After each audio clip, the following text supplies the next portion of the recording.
Good morning. Oh man, last night was a trip. Had a blast. Did better with the Glock 19 than I did with the 34. That 509T Holosun is just much easier to acquire than that really short SCS.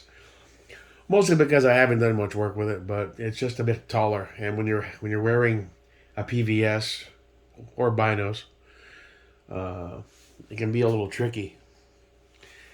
So still have tons of work to do on both pistol and AR. I am getting better with the AR, feeling more comfortable. The Radian did a fantastic job. I am in love with this damn gun. Uh, just love it. Ran like a finely tuned machine. There's all the carbon I ripped off of the BCG. MP3 came out clean as a whistle, pretty much. Just a couple spritzes of cleaner. Not a ton of carbon, but enough. I want to keep it somewhat. I'm not one of these guys that let's kick it up until it looks like something that friggin' was ejected from a friggin' volcano. But I love those MP3s, man. D-ball ran great, no complaints. I'm still trying to figure out high laser, IPH, high IL. Yeah. So overall, D-ball ran good. The gun ran great. I was getting some decent shots, as you saw in the video. Not bad. The Glock 19 did much better. I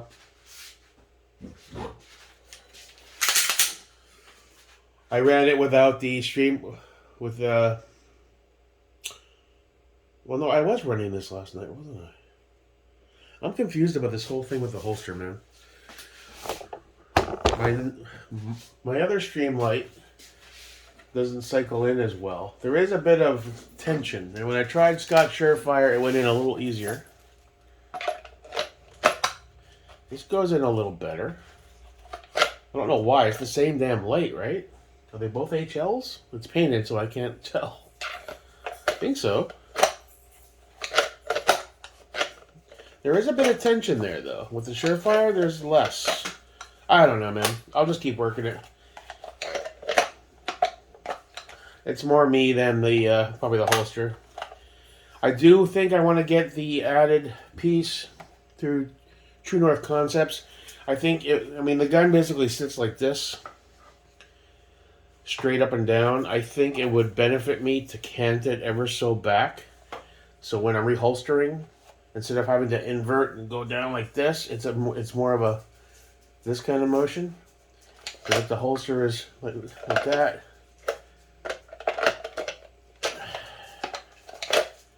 I don't know.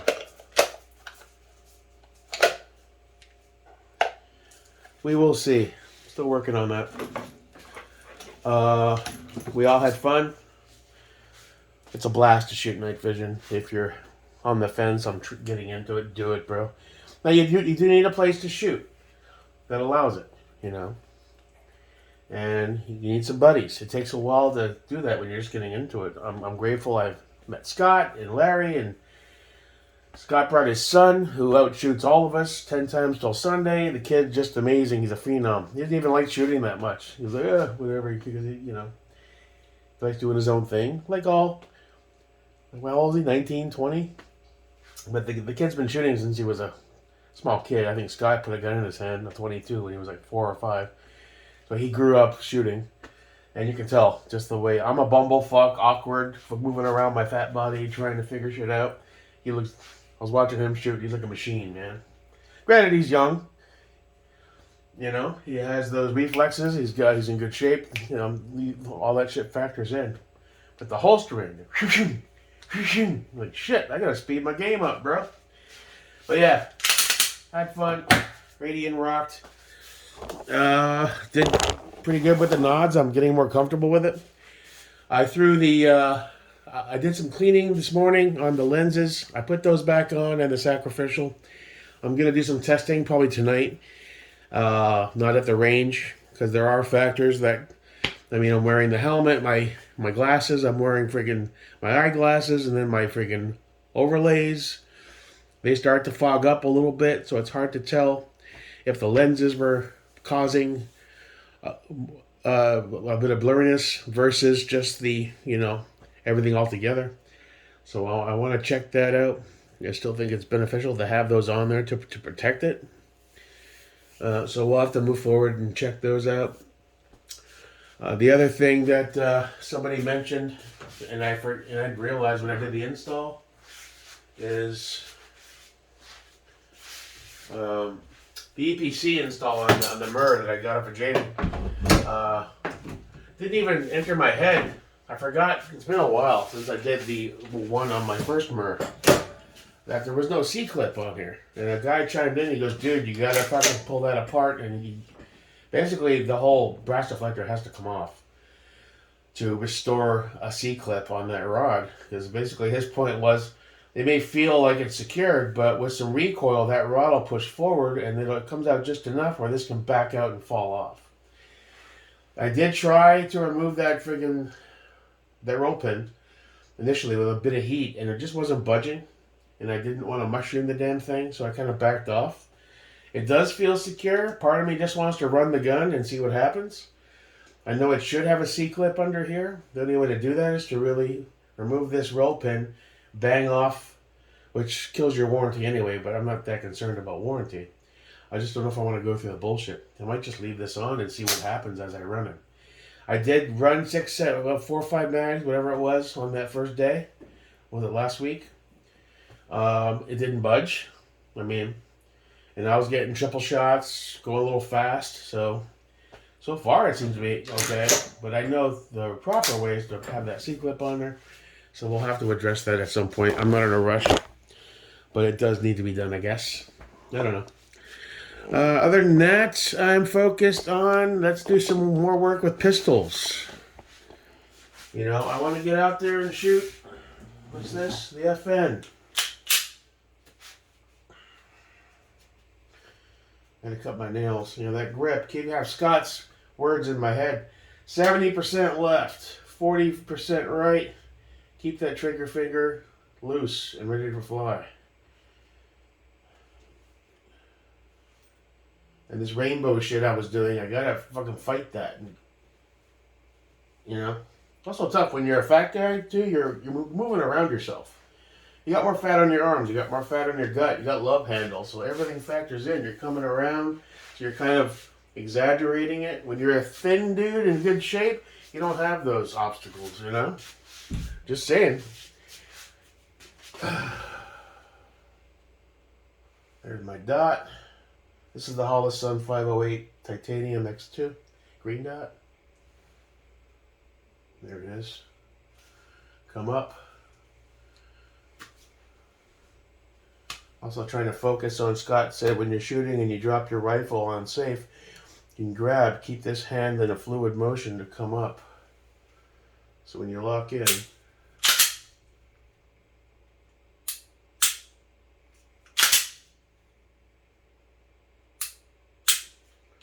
need to work on that. The other gun I want to put some work in with is the PDP, man. We haven't done a whole lot with the PDP with the Steiner. I love that dot.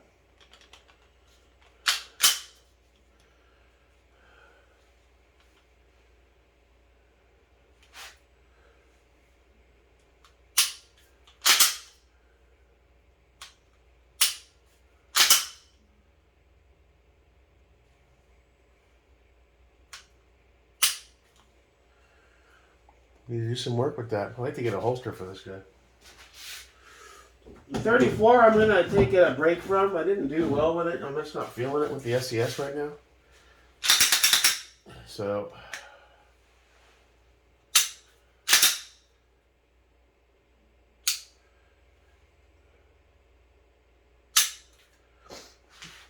I'm not giving up. Just going to put it away for a while. Ammo is the next concern. Need to get some ammo. Been using a lot of it up lately. I'm running super low. I got those mags there and I got whatever's in the safe, man. There isn't much. I'm not one of these guys where when I get below 10,000, I get a little nervous, so I order 2 more cases. Yeah, I need to get on that level. Maybe I can figure that out over the next couple of months. Stop buying gun parts. I know. It's an addiction. It's a disease, man. Pull some decent carbon off the bolt. MP3 wipes right off with a bit of spray cleaner. So, ran great. What are you rocking? I got the BCM in here. I'd like to get him out and do some more shooting with this guy.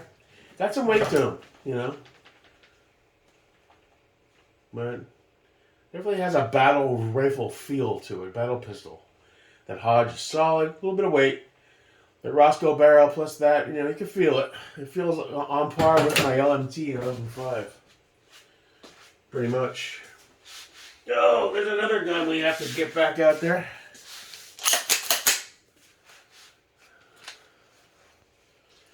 Yeah, I love this guy.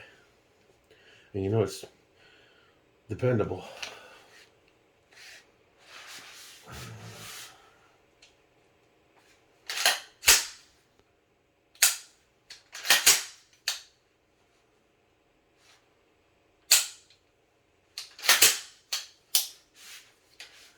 Yes, sir. That's a good one. We need to put some more work in with that. I kind of want to get that brake off of there and throw a Nox on it, chemo. Throw in that can drops. I'd like to shoot that suppressed and see how that goes. I'm feeling it'll run great. So we got to do that at some point. The front sight is meaningless. I bought it because of the aesthetics. It's LMT. And I go back and forth with a magnifier, so there's no point rocking a rear right now. And that's not even QD, so why do I even have it on the gun? I don't know. It looks cool. Fuck it. That's about it. Short and sweet. Had a great time. The glow sticks came in handy. I used one to mark the tripod because we were doing the camera right in front of us deal. I wanted a bit of added security where people would see that freaking glowing, so to know to avoid it. I didn't want my camera to get a fucking shot to the face. Did its job. $1 a piece. Bought a case of them. They'll come in handy going forward. We haven't done anything with the plate carrier yet. Still don't even have plates, and it's not even that great of a carrier. It's a Viking Tactical, I think.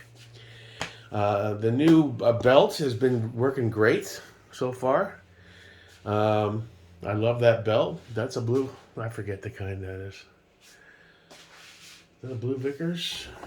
I forget the brand on this damn thing. Yeah. It's a Blue Alpha, sorry. Blue Alpha. It's been rocking great. Still have to figure out some Air Pro for the helmet. Haven't made a decision there. As far as the battle belt itself, it's passable, it's okay. I'm really not liking that Kydex for the 9mm stuff. I'd like to get rid of that and get a couple more from S-Tac. And I think I want to add a third AR mag as well.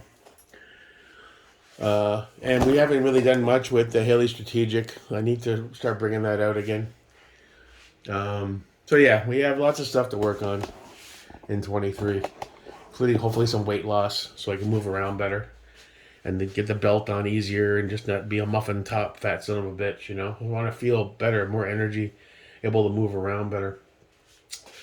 So that being said, I think I'm going to go open the box up for the new pressure cleaner and drive into the range, all the dirt roads. She's got some dust on her, so it's a good opportunity to test out that new pressure cleaner.